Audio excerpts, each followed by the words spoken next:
welcome the first speaker, Dr. Hanim Kamaruddin, PhD, to deliver her presentation. That I must inform you, unfortunately, Dr. Kamaruddin cannot attend Q&A session after the presentation because she have to attend another event right after. So before the presentation begin, let me inform you that how the presentation will be going, that the Q&A session will be after all of the keynote speakers deliver their presentation. Okay, Dr. Kamaruddin, the time is yours. Right, thank you very much. Assalamualaikum warahmatullahi wabarakatuh. Bismillahirrahmanirrahim.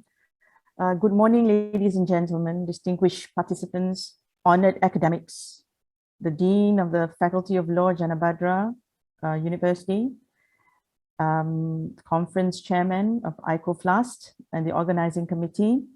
Thank you very much for inviting me to be here at the International Conference on Environmental Law, Applied Sciences and Technology 2021.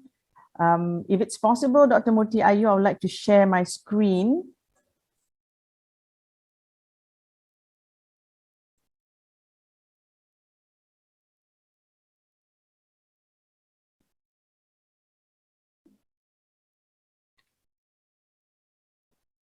Right, so this morning I've been given the task to address an issue pertaining to the environment and the overall ecosystem.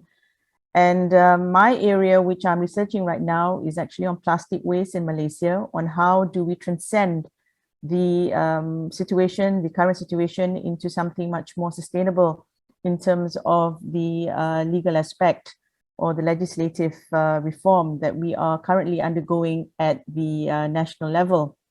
So I'm absolutely confident that the main challenge, I think for not only in Malaysia, but for all of us, wherever we may be, either Indonesia, Taiwan, Iraq, and the rest of the world, is to reduce the use of plastic by searching for actual solutions, real solutions, to resolve not only in the domestic context, but also at the regional level, such as ASEAN.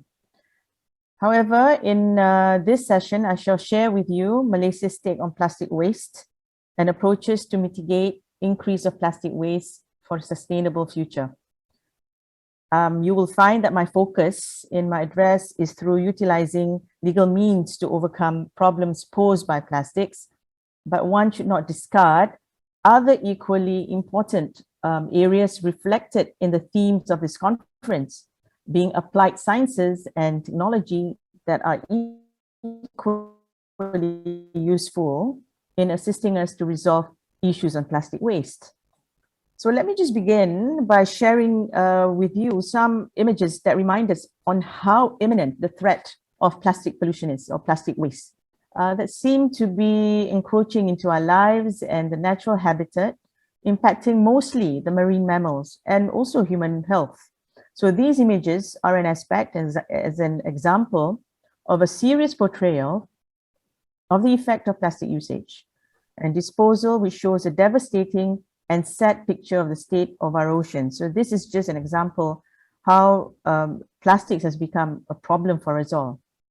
And it is expected by 2050, the fish population will diminish due to surmounting plastic waste dumped into the ocean and contaminating the marine habitat. So this is what we should expect. And I think it's currently existing in the ecological surrounding in Malaysia and perhaps in Indonesia's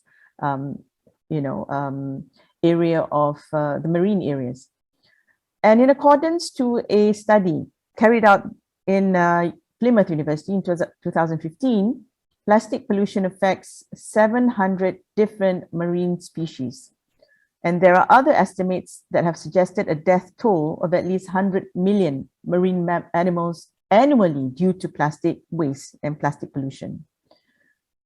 So using plastics over the decades, I think all of us are clearly users of plastic, have clearly proven to cause many adverse impacts on marine life that can be seen, such as animal carcasses lying along the beaches. And this is quite prevalent in the east coast of Malaysia, yeah, because we have beaches at that particular area. And we found through a study that, due to a lot of mismanaged disposal of plastic, has caused a lot of impact on the marine surroundings. So perhaps you have read or seen some, other images of such in some of the social medias. So this next slide only infers the grim reality of mismanaged plastic waste and disposal that can affect human health. Recent studies have shown that certain fish can actually mistake plastic for food, which leads to toxic chemicals accumulating inside fish liver. There's also a study that found microplastics are even present in deep sea organisms, suggesting that microplastics are affecting even the most remote species. There was a researcher at Columbia University known as Magadini had actually found plastic dyed with Nile red stain in a shrimp's gut, which she bought from a fish market. And mind you, this is only an example, one scenario. I'm sure there are many other scenarios whereby, there could be tiny pieces of plastics that are found in the marine and freshwater species, and, they could end up on our dinner plates. So such scientists are also trying to determine what that means for human being, because evidence is showing the relationship between micro and nanoplastic exposure to toxicology and human health. In Malaysia, the threats from plastic pollution to the marine biota, for example, has escalated when nearly more than 3 million tons may have been washed into the oceans in Malaysia and contributing to potential health effects of single-use plastics on human and marine life. So if such condition persists, we may have to endure the very above proposition if we do not mind our waste. So we'll end up eating a lot of plastics at the end of the whole journey. Will be, we have plastics in our body, so that will harm us as well. So the impacts of plastic continue to experienced by us as long as you are in need of plastics in our daily use. So, all of us are consumers of plastics in one form or another, which only proves that plastic has become a material that provides enormous societal benefit. Every single day we'll be using plastics. Just catch yourself every single day. Let's see, how much plastic we actually use. Let me give you a current statistics which was published in 2018 on the production of annual global plastic production from 1950 to 2015 to actually fulfill our demand. So I'll take a look at the figure, and in less than 100 years, annual global plastic production increased from a mere 2 million tons in 1950 to more than 380 tons in 2015. So that is quite a significant jump. The global production currently exceeds 320 million tons per year, over 40% of which is used as single-use packaging, resulting in plastic waste, excessive plastic waste. So a substantial proportion of the plastic produced each year is lost to the marine environment. And, this with and I think the increase in global plastic production will be somewhere along 250 million tons by 2025. So in other words, we are not yet prepared to give up this piece of human invention just yet. In Malaysia, as if the problem of plastic use causing pollution in our country is not already a prime concern, this issue of the detrimental aspects of plastic waste was actually escalated in 2018. It was highlighted in 2018 because there was a visibly marked increase of foreign plastic waste into Malaysia. There was an export or import of plastic waste into Malaysia, only perceived by many as turning Malaysia into a dump site. So why is plastics so important for us? I think it's quite obvious. Look at the left figure where it shows what plastic are commonly used for. And 40% of total plastic produced globally are for packaging purposes. And this is also the same in Malaysia. And, because of this, it shows that the prevalence of using, plastic as, for wrapping things or products or packaging, and they're found actually as rubbish floating on the sea or dumped at landfills or ingested by marine animals. And sadly enough, Malaysia has become a global player in the plastic industry, with currently about 1,300 plastic manufacturers. And in 2018, Malaysia was rated as one of the worst countries for mismanaged waste pollution, plastic pollution. So that's quite a serious concern for Malaysians government, whether at the federal or state government. Next slide shows you that the issue of plastic waste or pollution in Malaysia derives from daily consumption. And more recently and quite significantly, plastic imports have become a serious issue as well. And in regards to the imports from other countries, you can find that the imports actually come from developed nations. And some study or some reports have also shown that some importers manage to bring in plastic waste into Malaysia without proper documentation. So this has become a real problem where they can actually falsify declaration forms and using a different commodity code. So they get away with it. And as you can see, United States, Japan, United Kingdom, Germany, Hong Kong, and Australia are those countries that have actually exported their plastic into Malaysia. And what more, with the China's announcement of their ban, plastic import ban in 2018, there's been an increase in the importation of plastic into Malaysia. So when it comes to waste generation in Malaysia, so we were talking about the, the generation of, or rather the manufacture of plastic, the use of plastic, the increase of importation of plastic waste into Malaysia. And this has caused quite a concern in terms of waste generation. So waste generation in Malaysia has obviously increased throughout the years from 2012 to 2018. And this is because of our own dependency of plastics and also imports from other countries. So this is quite shocking because, after many initiatives by SW Corp Malaysia, which is a governing body to manage matters when it comes to waste, the initiatives taken at the state level, the federal at the federal level, there is still a relatively large increase in daily waste generated per capita in 2018 as compared to the previous year. So this is quite shocking, and whether or not the increase in waste generation is going to be, be elevated in a few years. This is a concern to Malaysia.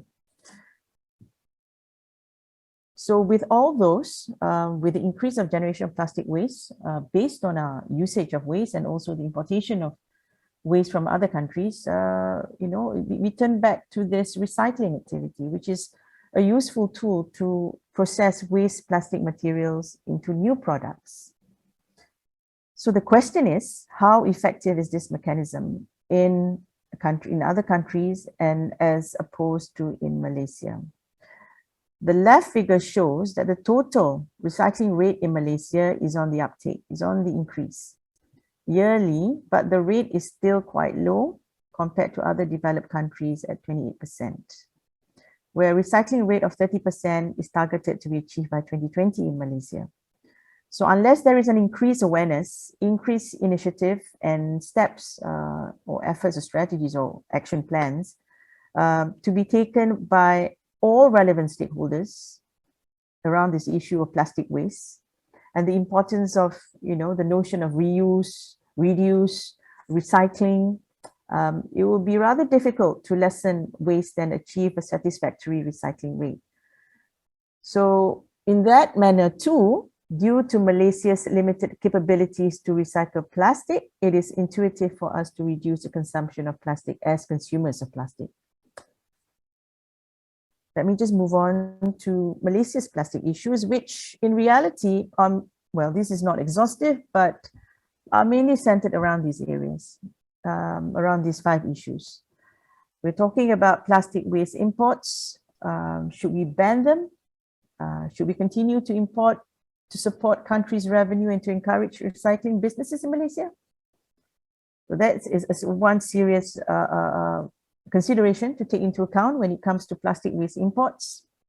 Next is when it comes to discouraging single use of plastics by consumers, people like you and I, because we have a deep-rooted relationship with this plastic for decades. And to overcome this, perhaps we might have to stress on the use of education and awareness, and on public participation and public policies when it comes to reducing the use of single-use plastic. So that's imperatively quite a consideration for, I think, not just for Malaysia, for many countries around the world to consider.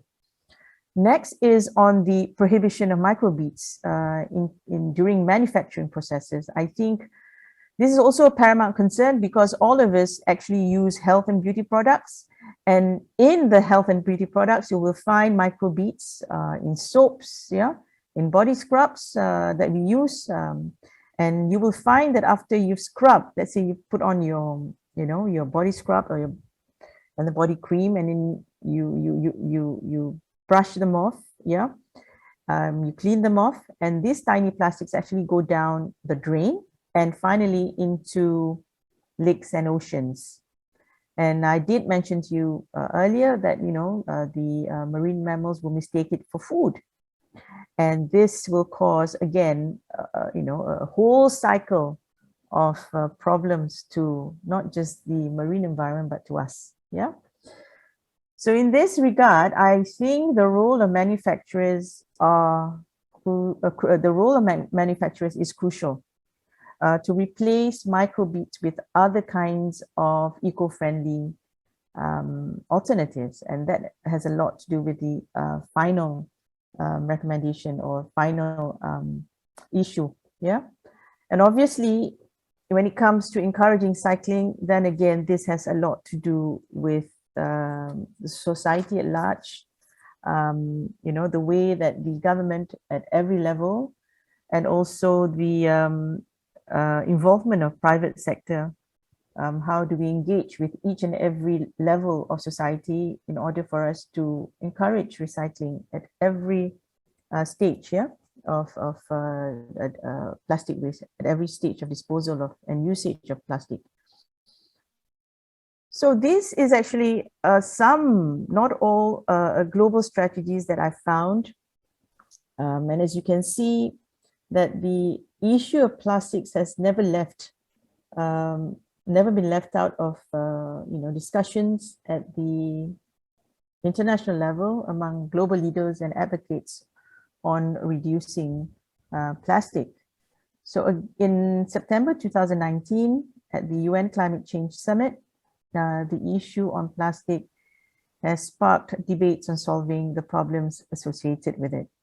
So various strategies you can find have been deployed by countries ranging from reducing the use of plastic by enforcing new laws, such as plastic bag laws, and promoting extended producer responsibility, advocating recycling activities amongst the all levels of society, imposing bans on plastic straws, stirrers, utensils, and cups that has, that uses plastic as one of its ingredients.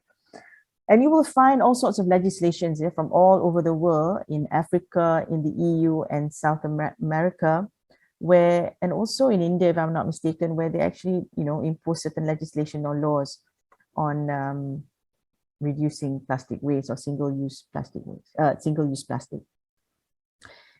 And these are some of the headlines from the US, from China, Japan, and the EU taking some steps to discourage the use of plastic by imposing a charge on plastics or or bags, or plastic bags, or even a ban.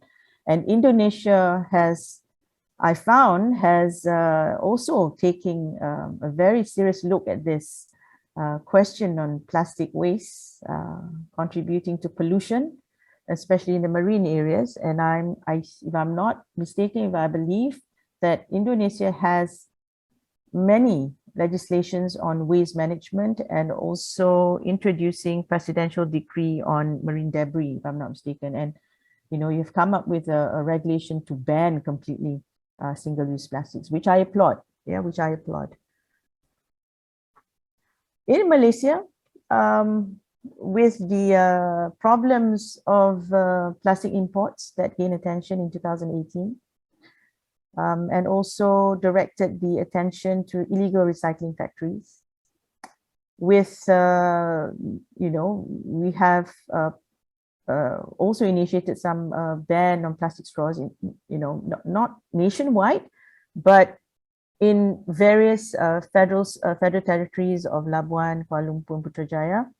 And it is not a nationwide effort or initiative, but it depends on the state government as well, in order to impose a compulsory ban or enactment or piece of law to reduce the use of plastics. So in terms of Malaysia, limited measures on single-use plastic reduction efforts include straight bag and use of plastic drinking straws ban, and also bag fee at markets, and also trying to encourage recycling again. So legislation in Malaysia, you know, if you have the time later on, you can actually take a look at Waste and Public Cleansing Management Act of 2007.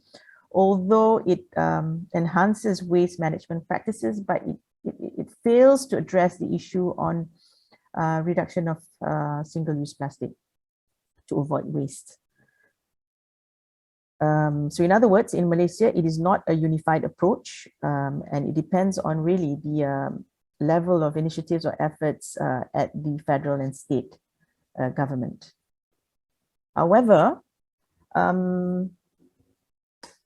in trying to reduce plastic waste, in trying to discourage the use of single-use plastic, Malaysia has come up with Malaysia's roadmap towards zero single-use plastics in 2018.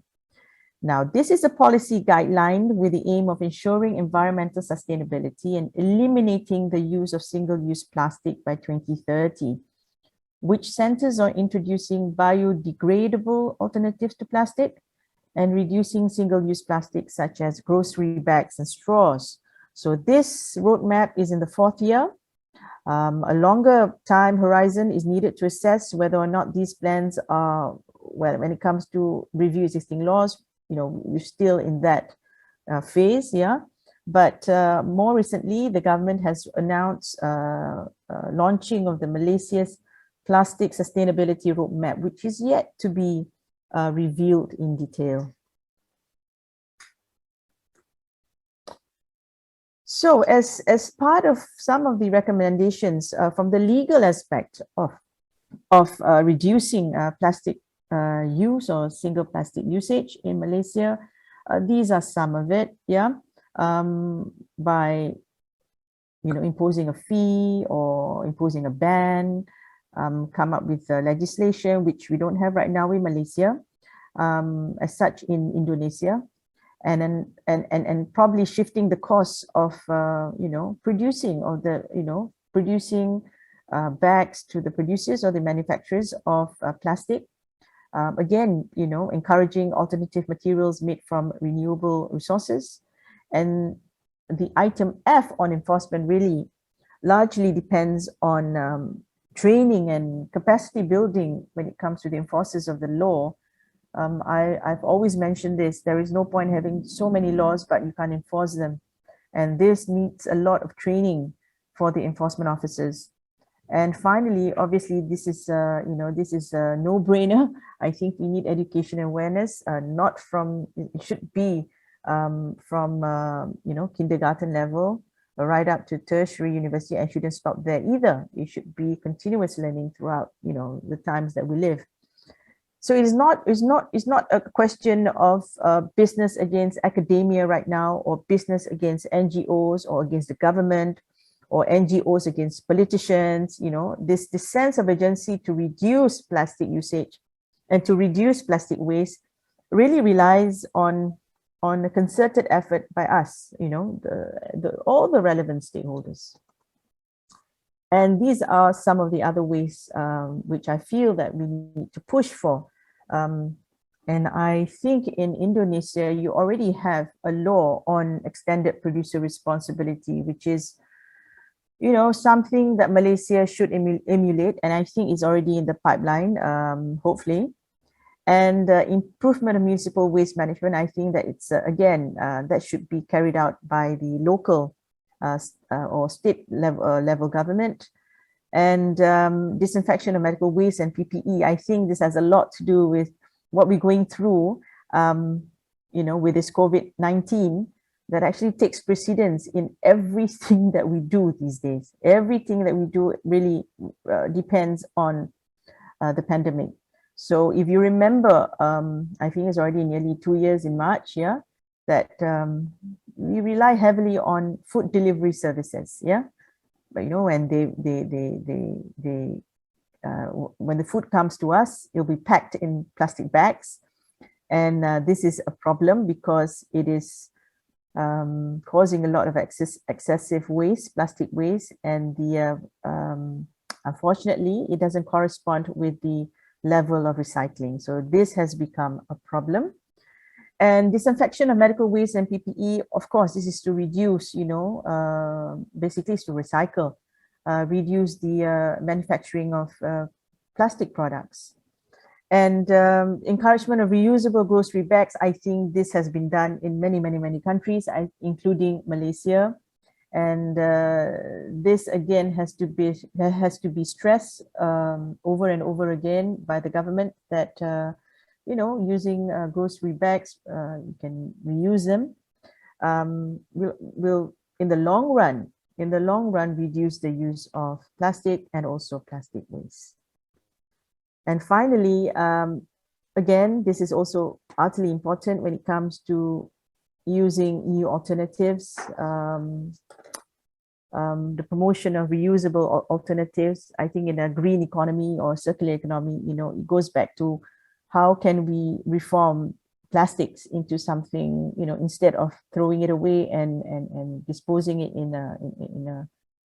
in unsustainable manner. I think this must be something that I suppose the sciences and technology can come up with some kind of alternatives to this. And I shall end there, Dr. Murty Ayu, with my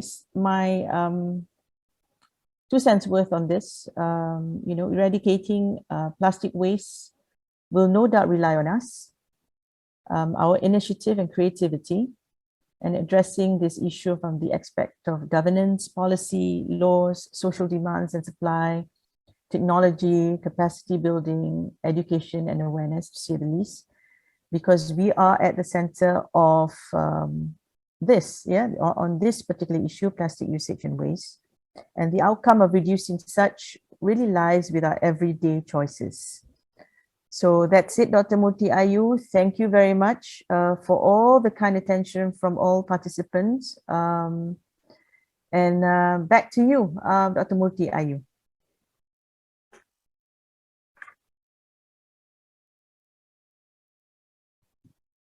Okay, thank you, Prof. Dr. Hanim Kamaruddin. So unfortunately, you have something to attend to after this. Okay. So thank you for the insight and the information. I hope you like for your next business. I hope we can meet again in some other time. Thank you very much once again, Dr. Murty Ayu, and to all the deans, Dean of Fakultas Hukum, Jana Badra University, to the conference chairman, and to the organizing committee for inviting me to this, to address your first ICOFLAST of 2021. And I hope the best for the rest of the session, and enjoy the session to all the participants and distinguished delegates. Thank you very much. Take care. Assalamualaikum warahmatullahi wabarakatuh. Waalaikumsalam warahmatullahi wabarakatuh.